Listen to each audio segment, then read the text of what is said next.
All right, hello scholars. This is Mrs. Majors from Heron High School, ready to rock Skill 2A lesson, function transformation in graph. In order for us to do that, we need you to have your notes printed out like you see over here. Once again, very recommend you printing out. We're going to do lots of graphs today. So especially if you're like just writing it down on a piece of paper, it's going to be a lot of pain.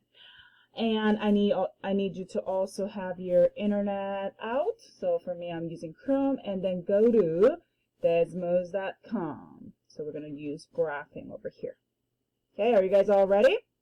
All right, so from skill 1, you learn about all the parent function from Mr. Bear. So we learned about, square root function, quadratic, what else did you learn? Cube root, cubic, absolute value, rational, you name it, all of that. So today we're going to start with that parent function and do all the magic and change to something else. So on your desmos.com, please go to graph, and then you're going to see something like this. I'm going to move this one over here so you can see better. If you look at number 1, it says basic square root function. So I'm going to go ahead and then type the square root. Miss Major, I don't see square root. Where is it? Well, at the bottom, do you see the keyboard over here? So if you click it, it has all the cool ones. So square root is right here. So square root of x. Voila. Do you guys see it? How beautiful your square root function is. So you're going to go ahead and then graph that on your notes. Notice it starts at 0, 0. I mean, you should have known this. Know how to do it without looking at the graph. And what's the next key point? 1, 1, 4, 2, because square root of 4 is 2. And I graph it. So I'm doing the notes right here. So I just graphed the basic square root function. Now let's go ahead and graph the second one. It's a square root of x plus 2. Add 2 on the outside. So you all need to do it with me on Desmo plus 2. And if you want, guys, one thing you can do is actually keep that parent function there and just keep adding. And that's what I'm doing here. So the blue one is the original. I added 2. And the red one is a new one. Notice instead of starting at 0, 0, it starts at 0, 2. So go ahead and then draw that on your notes. 0, 2. And what's the next point? 1, 3. Next point, 4, 4. Did we pass 4, 4? Yep. And draw that. All right, I'm going to pause for a second. If you remember anything from Algebra 2, and some of you are like, not me. You should remember what does adding, subtracting number outside of the parent function do to the graph. Do you guys remember? I mean, you can kind of see it. What happened to the blue one to become the red one? Hint. It kind of moved, didn't it? Yeah, how did it move? Shifted to up. Right? So I'm actually going to write it over here. When you're adding 2 outside, I notice that my graph moved 2 up. So, if you're smart, which you are, can any guess when you're subtracting 2 outside? I'm going to guess that that means it's going to shift 2 down. Well, I don't know. Let's see. On your Desmos, make that to negative. See what happened from the blue one, the original one, to the red one. It shifted 2 down. So 0, 0 becomes 0, -2. And then there. And 4, 0. And boop. And what did it do? Move 2 down. I know you can't really see it. Okay, so that's what you're going to do. I'm actually going to pause the video here, and I will let you do D, E, F, and it's going to get a little complicated, G, H, I, and then plot all those points. When you get to like F, one thing that helps is like on your graph, if you actually put your mouse over it, it tells you exact points. So for example here, do you see it's passing? I can't quite get there, but it's like 1, -1. So please use the exact point. So for this one, 4, 0, obviously. Do not use the weird point like this one. 2 point weird. No, none of that. Okay, so use the integers points only. All right, I'll come back. Be back to me when you finish everything till I. All right, so I just got done just copying down all the graph, and let's go over D, E, F, and the rest of it. All right, so D, tell me compared to letter A, this is the basic graph, what happened here? The original one started at 0, 0, and all of a sudden this one starts at negative 2, 0. So how has your graph moved? Move to left. You see that? Yeah. All right. On this one, instead of 0, 0, this one starts at 2, 0. So what happened? Move to right. All right, algebra to memory. Come back, come back, come back. So you got to remember, when you're adding and subtracting number inside above square root, in other words, right next to x, that one moves left and right. Wait, didn't we do that, Mr. Major? No. That one was when number was outside to the whole function. This one is right next to x. And another thing you have to remember is it was kind of the opposite way, right? So when you add 2 in your head, you should be thinking that's 2 to the right. Well, actually, it's going to be 2 to the left. And x minus 2, 2 to the right, the other way. And we're going to talk about that later, so don't freak out if you're not remembering it. All right, now what happened when negative 1 is multiplied outside? Your original function was like this. Do you guys see how it went boop, this way? How would I describe it? Let's use the smart word reflecting. So it's reflecting over where? Over the, what is this called? X-axis. So your original one was like here. It got flipped over the x-axis.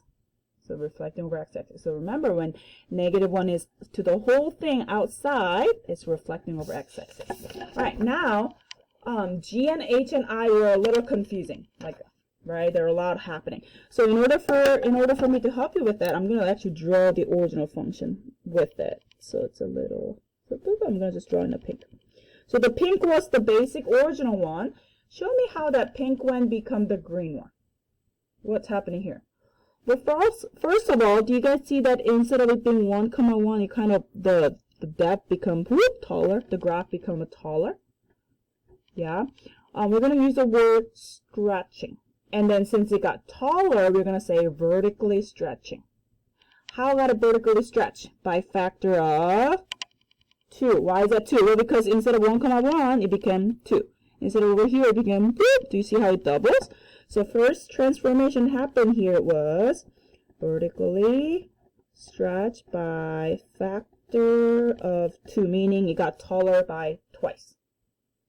What else happened? Once you got taller by 2, it got flipped over from here to the other way. So this, it got flipped. What's the word we learned on the previous page? That's called reflection over which axis? This is called the y-axis. So 2 things happening on letter G. All right, letter H. I'm going to draw the original right here. What happened? A lot has happened. First of all, do you guys see that instead of it being here, it went the other way? So we reflection over y-axis. So it got flipped this way, and then what happened? It got moved to the left. So can you visualize it? This one, flip it, and then move to the left to here. What about this one? There's my original pink one. Let's see, it got flipped over, so reflection over y-axis, and then move to the right this time. Cool? All right, so you kind of have something going in your head. If you look at A through I, it tells you what those numbers and sign does to the graph, how it's changing. There are 3 things that we learn. 1, it can reflect, right? So that's 1. When negative was outside of the whole thing, it reflects over the y-axis. What happened when negative is in front of x only? What did it do? It reflect over the y-axis. This way. So do you guys see the difference? When negative is outside, it reflect over the x-axis. When negative is inside, right in front of x, it reflect over the y-axis. So that's one thing you need to remember. Second, what does that number multiply outside do? Like for example, here there's 2 multiply outside. It stretch vertically. Stretch vertically. Make it taller or smaller. It can be smaller if the number is less than 1. Last but not least, number adding and subtracting.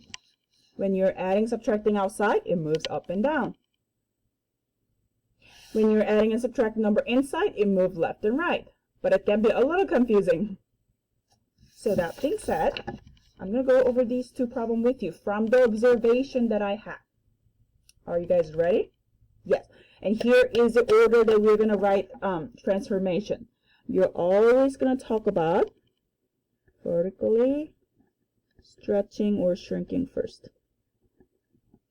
And then we're going to talk about reflecting. And then we're going to talk about shifting. So that's always the order we're going to follow.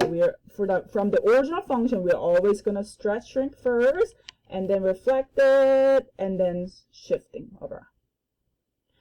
It makes sense once we go over it. All right, the first problem. Oh, blur. There you go. There's my g of x. The original function is a square root function. What kind of things are going on over here? Well, there are a lot going on. All right, first, 2 is multiply outside. So when you multiply outside, that was what over here? That was the vertically stretching. So the same number. So first transformation is vertically stretch by factor of 2. Are we good so far? And you know what I'm going to do here? I'm actually going to draw as I go. So draw your basic square function. 4, 2. There's my starting point. Go ahead and stretch that by factor of 2. What does that mean? 0, 0, 1, 2. So your y value doubles. 4, not 2, 4, 4. There. So that is what happens when you're stretching. I'm going to just do the color here. Okay? All right. What other transformation is happening here? Is there any negative number inside or outside? Multiply right there. That negative is multiplied to x. So, remember, when negative is multiplied to x only, what has happened? Reflection over the y-axis. So, reflection, y-axis. Mrs. Major, can you explain why? Sure. Guys, think about it. When there's a negative in front of x, so just imagine on over here. So let's say there's something 3, 0 here. No, that's not 3, 0. I don't know, 1, 3. And if I put a negative in front of x, what's going to happen? Wouldn't it become negative 1, 3? You guys see that? So when there's a negative in front, literally x becomes a negative value. So when that point becomes that, what kind of reflection is that? Y-axis reflection. So, like, really, there's not much memorization. You just kind of need to visualize a little bit. So we'll get this pink one and reflect over the y-axis. Oh, focus. All right. So 0, 0. That 1, 2 become negative 1, 2. And that 4, 4 becomes negative 4, 4. So there is my after reflection, brown one. Last but not least, what do I have? I think I need one more pen color, blue one. I have negative x plus 1. So when there's a negative in front of x, that's a little bit confusing. So I'm just going to cheat a little bit here. It's okay. All right, so look at this one. When I have negative x plus 2, it was 2 to the right. So when I have negative x plus 1, I'm going to say that's 1 to the right. But Miss Major, oh, you are crazy. Yes, I am crazy. You said on letter D, when you're adding number in the inside of it, it says left. All of a sudden you're saying it's right. What is happening here? Well, guys, actually what you need to remember is that when you have negative in front of x, you actually need to factor it out like that. So it is actually x minus 1. So that's why 1 to the right. That's very, very important. Okay, so please take that brown one and move it 1 to the right. So 0, 0 becomes 1, 0, and there, and there. So the blue one is my final one. Blue one. Cool. You know what? Pause this video and try letter H, and let's compare answer together. All right, so there is the answer for letter the function h of x. Notice it's x-axis reflection because negative is outside. That means your y changed the value. So instead of y being 3, it becomes negative 3. y being 4, it becomes negative 4. So it's an x-axis reflection this way. And then there's no negative in front of x, so you don't have to worry about it. This is 1 right, 3 up. So there is my new graph. Okay? All right, so at the, oh gosh, that's a lot going on over here. Woo! We're going to fill this out, which I don't want to waste your time doing it. So I'm going to pause it and come back. All right, so I kind of did it over here. These are just literally what we went over, so I'm not going to go over it. Describe what will be done to x and y coordinates. So it starts with x comma y. So guys, don't get confused. These are the coordinates, the points. The points. So what will happen to the point? If you're shifting it C up, so there's a point, you're moving it up, does your x value change? Nope, so x is going to stay the same. Does your y value change? Yes. How? It's going to be y plus c, the points.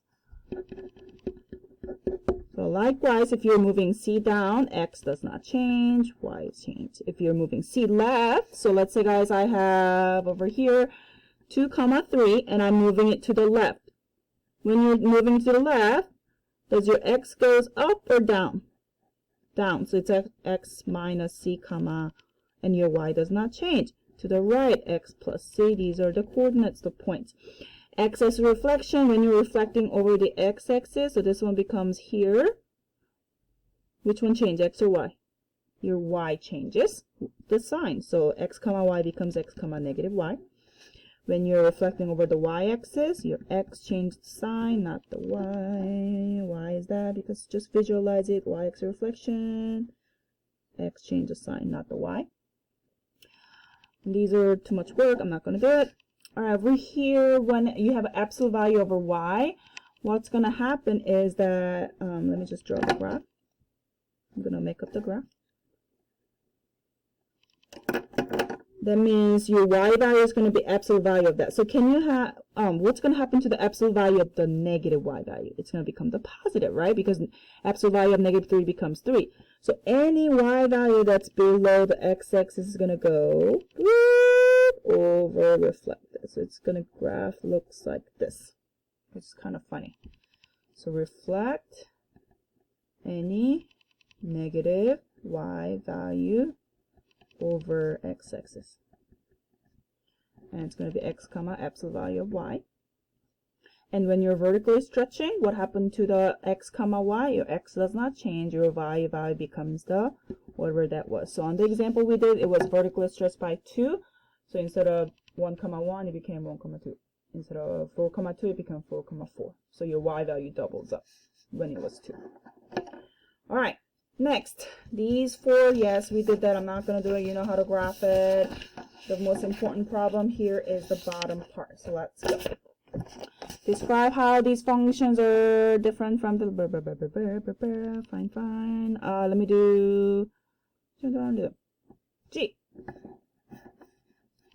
All right. So first of all, tell me what kind of transformation is happening here. Any stretching? Nope. Any reflecting? Nope. Only the shifting. So this is a very clean example here. So what kind of shifting is happening? Let's see, I just have an x plus 2 inside. So when it's added 2 right next to x, 2 to the left, and 3 down. So my basic function, quadratic function, looks like this, isn't it? Negative 2 comma 4. There is my basic function. Now I need to take that basic function and move it 2 left, 3 down. So 2 left, 3 down. 2 left, 3 down.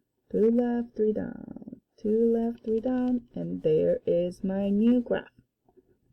So that's what you're doing for these 4 examples. Right? Yeah? We're not going to do it. Let's do this one. So that's a little confusing one. As soon as you see negative in front of x, just have a habit of pulling it out. Factor it out. So negative. And what does it become? X minus 2. And then negative 3 outside. So there's my better looking function. Tell me the transformation. Is there any stretching going on? Nope. Is there any reflecting going on? Yes. Negative is in front of an x. So when negative x changes the sign, What kind of reflection is that? Y-axis reflection. So I have Y-axis reflection. And then I see a lot of shifting. So this is the pretty one back to normal. X minus 2 to the right. And 3 down. I can tell you on your quiz, the most error will come from you not factoring this negative out. So you're going to just look at the original and think, okay, x plus 2, 2 to the left. Nope, you need to factor it out and then look at it to say it's 2 to the right. Wait, did I say 2 to the left? Yeah, I did. Okay. All right, so what am I going to do? Let's go ahead and do it. So the original point, and then I'm just going to show you this one a little differently for those who are a little confusing. Do I want to? Sure, I'll show it to you. And this is the one way you can do it. Write down all the points of the mother function first. Well, we're going to do this on the next skill. Do I want to? No, Mr. Bear is going to cover the next skill, so I'm not going to. All right, sorry for confusion. So draw your parent function 0, 0, 1, 1. Oh, where's a comma 2? And then negative 8, negative 2. So there is your parent cube root function. Go ahead and reflect over the y-axis. And then 2 right, 3 down. 2 right, 3 down. 2 right, 3 down. 2 right, 3 down. Is that negative 6? 1, 2, 3, 5, 4, 6. No, not there.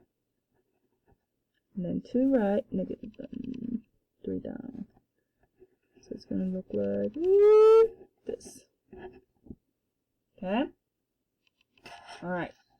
I'm not going to do these 2 problems, but feel free to do it. And I'm going to pause it and show you the answer in a second. All right, so these are answers for those 2 problems. I don't want to do the long video, but I end up doing it. So I'm going to pause it. Please do all the attached problem on the Delta Math for this skill, and I'll see you in a class. How do I pause this video is the question. Come on, help me. Recording. I want to stop it.